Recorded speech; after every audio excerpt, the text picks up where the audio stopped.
2025 almost April ముందు వరకు కనుక చూసుకున్నట్టయితే, హౌడీ మోడీ, నమస్తే ట్రంప్ ఇలాగా రకరకాల విషయాల్లో భారత్ అలాగే అమెరికా ఇరు దేశాలు కూడా ఎంతో మిత్రంగా ఉండేది. మిత్ర భావంతో ఉండేదనమాట.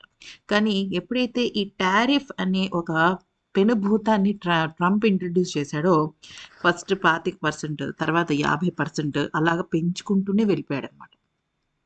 అయితే ఇప్పుడు ఒక్క మాటలో చెప్పాలంటే అప్పటినుంచి ట్రంప్ భారత్ పైన కక్ష కట్టాడు. హెచ్-1బీ వీసాల విషయంలో కానీ, Trump Apple Apple products manufacturing దగ్గర నుంచి ప్రతి విషయంలో అంటే ఎక్కడైనా సరే భారత్‌కి ఒక మంచి ఫేవర్ జరుగుతుంది అంటే అక్కడ వెళ్ళి అక్కడ ట్రంప్ పుల్లయ్యటము, భారత్‌ని చులకనగా చూడటము, అలాగే భారత్‌కి ఇష్టం లేని పనులు అంటే పాకిస్తాన్‌తో స్నేహతత్వం చేయటం గానీ, ఇలాంటివన్నీ కూడా రెచ్చగొట్టి, రెచ్చగొట్టి, రెచ్చగొట్టి వదులుతూ 50% టారిఫ్ ఏసి అన్ని రకాలుగా ఇబ్బందులు పెడుతూ చాలా అంటే చాలా ఎక్కువగా ట్రిగ్గర్ చేస్తూ వచ్చాడు. అయితే అంతకు మునుపు భారత్ కూడా కొంతవరకు మనం కూడా డిప్లొమాటిక్ డిస్కషన్స్ జరిపాం. అంటే మేము మన ట్రంప్ పెట్టిన టారిఫ్‌కి మేము తక్కువకు సుంకాలకే ఇస్తాము. ఓకే. ఇలాంటివన్నీ చేస్తామన్నా కూడా ట్రంప్ మాట వినకుండా వేసుకుంటూ వెళ్ళిపోయాడనమాట. సో, ఎప్పుడైనా సరే గేమ్ ఒకళ్ళు స్టార్ట్ చేస్తే, ఆ గేమ్ ఇంకొకళ్ళు ఎండ్ చేయాల్సిన అవసరం ఎంతైనా ఉంటుంది. అయితే మొన్నటి వరకు కూడా మనం గమనించినట్టయితే ట్రంప్ భారత్ విషయంలో విషం కక్కాడు.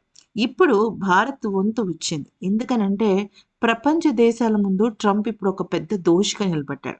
సొంత నాటో దేశాలే, సొంత యూరోపియన్ నేషన్సే అంటే ఈ యూరోపియన్ నేషన్స్ కొన్ని నాటో దేశాల్లో ఉంటాయి కదా!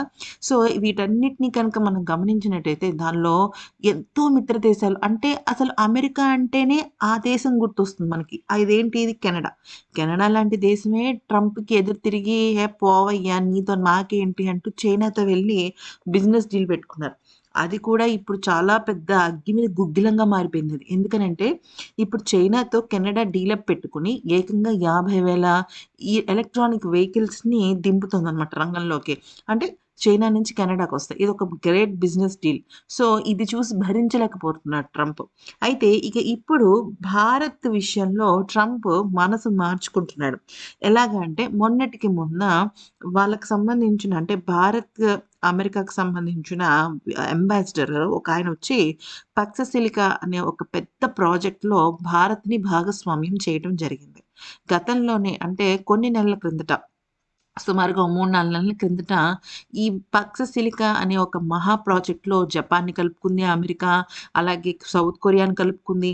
అయితే మనది ఫోర్త్ లార్జెస్ట్ ఎకానమీ మన భారత్. సో, అలాంటి భారత్‌ని కలుపుకోకుండా పక్కన పెట్టేసింది. ఆ సమయంలో భారత్ చాలా అవమానకరంగా ఫీలయింది. కానీ ఇప్పుడు భారత్ అవసరం ఇప్పుడు ట్రంప్‌కొచ్చింది. ఎందుకనంటే అక్కడ యూరోపియన్ నేషన్స్‌లో 8 దేశాలు ఎదురు తిరిగాయి. నాటో కూడా ఇక అమెరికా మాకు వద్దు. మాకు నాటోని చీల్చేసేయండి అని చెప్పడం జరిగింది. మరోవైపు రష్యా, చైనా ఇవి ఎటూ అమెరికాకి వ్యతిరేకంగానే ఉన్నాయి. దీనికి తోడు అటు వెనిజులా, ఇటు ఇరాన్ అలాగే మరోవైపు డెన్మార్క్, గ్రీన్లాండ్ ఇవన్నీ కూడా ఎదురు తిరుగుతున్నాయి.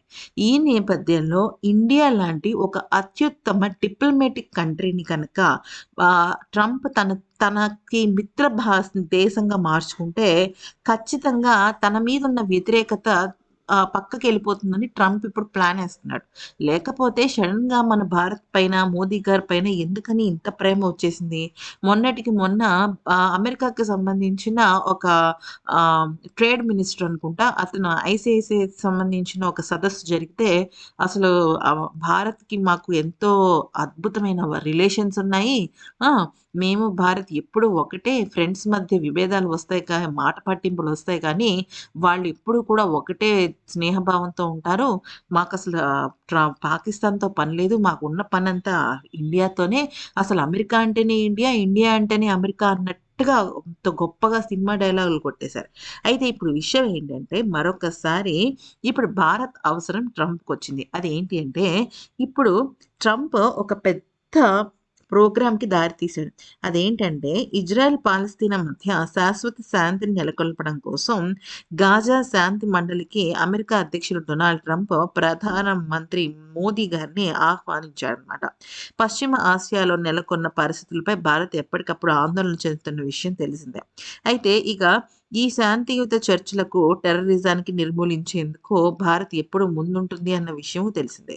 ఇక అమెరికా అధ్యక్షుడు ట్రంప్ ఆహ్వానాన్ని భారత ప్రధాని నరేంద్ర మోదీ గతంలో స్వాగతించారు. అంటే 2025 సెప్టెంబర్‌లో ఈ పీస్ మోడల్ ఒకటి ఇంట్రొడ్యూస్ చేసినప్పుడు కేవలం మోదీ గారే కాదు, అందరూ కూడా ప్రపంచ దేశాలు కూడా, ఎందుకంటే ప్రపంచ దేశాలన్నిటికీ కావాల్సింది శాంతే.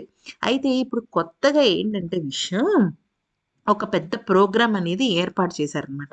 ఆ ప్రోగ్రామ్ ఏంటి అనేది గనుక చూసినట్టయితే, ఒక్కసారి గమనించినట్టయితే, గాజా శాంతి మండలి అంటే ఏంటంటే Gaza board peace. Okay. Peace board. Okay. ఇప్పటికే అనేక సార్లు భారత్‌ని కలిపిందనమాట. అంటే పిలిచిందనమాట. ఇప్పుడు భారత్‌ని ప ఖచ్చితంగా దీనిలో సభ్యత్వం తీసుకోవాలని ప్రెషర్ తీసుకొస్తున్నాడు ట్రంప్. దీనిలో సభ్యత్వం తీసుకోవటం వల్ల ఏంటి అంటే, దీనిలో చాలా లెక్కలుంటాయి. అంటే ఇప్పుడు ఈ పీస్ బోర్డ్‌లో గనక సభ్యత్వం తీసుకుంటే, మెంబర్‌షిప్ తీసుకుంటే ఆహ్, ఇజ్రాయెల్, పాలస్తీనాకు సంబంధించిన వోటింగ్స్, అలాగే ఆ ప్రజల్ని మనం ఏం చెయ్యాలి? అంటే ఆ ప్రజలు బందీలుగా ఉన్న ప్రజల విషయంలో ఎటువంటి నిర్ణయాలు తీసుకోవాలి? ఇవన్నీ కూడా మనం భారత్ సజెషన్ ఇస్తుందనమాట. అంటే నిజంగా ఆ మెంబర్‌షిప్ తీసుకున్న అక్కడ మొత్తం అంతా కూడా ట్రంపే వ్యవహారం నడిపిస్తూ ఉంటాడు.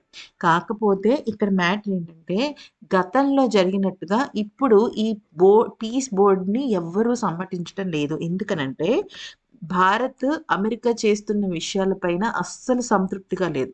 ఎందుకంటే టారిఫ్‌లేసేస్తోంది. ఎందుకంటే ఇప్పుడు భారత్ కూడా రిటాలియేట్ టారిఫ్ ఏసింది. మొన్నటి వరకు పప్పు ధాన్యాల పైన అసలు ఏ రకమైన టారిఫ్ లేదు. ఇప్పుడు ఏకంగా 30% టారిఫ్ ఏసేసింది.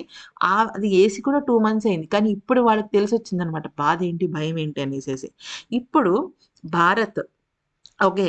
మళ్ళా జర్మనీ, ఫ్రాన్స్, అలాగే పోలాండ్, ఇటలీ, ఇంకా స్పెయిన్, నార్వే, ఇలాంటి ఎన్నో దేశాలు, అంటే దాదాపుగా 10 దేశాల మటుకు ఈ పీస్ బోర్డ్‌లో జాయిన్ అవ్వటానికి ఇష్టం చూపించటం లేదు. ఎందుకనంటే ట్రంప్ వింత చేష్టల వల్లే. ఈ పిచ్చి చేష్టల వల్లే ఇదంతా కూడా జరుగుతోంది. సో, ఖచ్చితంగా ఇలాంటివి మాకు అక్కర్లేదు అనే బాటలో ఉన్నాయి. ఇప్పుడు ఎప్పుడైతే ఇండియా వచ్చిందనుకోండి ఈ మెంబర్‌షిప్‌లోకి, ఇండియా రాంగానే చాలా దేశాలు సుముఖత చూపిస్తాయన్నమాట. ఓకే. ఇండియా వచ్చింది. మనం కూడా వెళ్ళొచ్చు. ఒక యాక్టివ్ పార్టిసిపేషన్ తీసుకోవచ్చు. ఎందుకంటే ఇండియా అనేది దౌత్యపరమైన రిలేషన్స్‌కి పెట్టింది పేరు. ఎక్కడ కూడా అగ్రెసివ్ డెసిషన్స్ ఉండవు. చాలా డిప్లొమాటిక్ అండ్ డీసెంట్ డెసిషన్స్ ఉంటాయి. ఏదన్నా చెప్పాలనుకున్నా కూడా స్ట్రెయిట్ ఫార్వర్డ్‌గా మన భారత్ చెప్తుంది. ట్రంప్ లాగా డొంక తిరుగుడు మాటలు, డొంక తిరుగుడు వ్యవహారాలు ఎప్పుడు చేయదు. సో, మొన్నటి వరకు పాపం ఇండియా అల్లం, ఇప్పుడేమో బెల్లం అన్నట్టుగా మారిపోయిందనమాట. సో, ఇలా ఉంది పరిస్థితి. ఈ వీడియో గనుక నచ్చితే లైక్ చేసి సబ్స్క్రైబ్ చేసుకోండి. ఇప్పుడు భారత్ మెంబర్‌షిప్‌గా చేరాలా? వద్దా? అనేది పెద్ద కీలకమైన అంశం.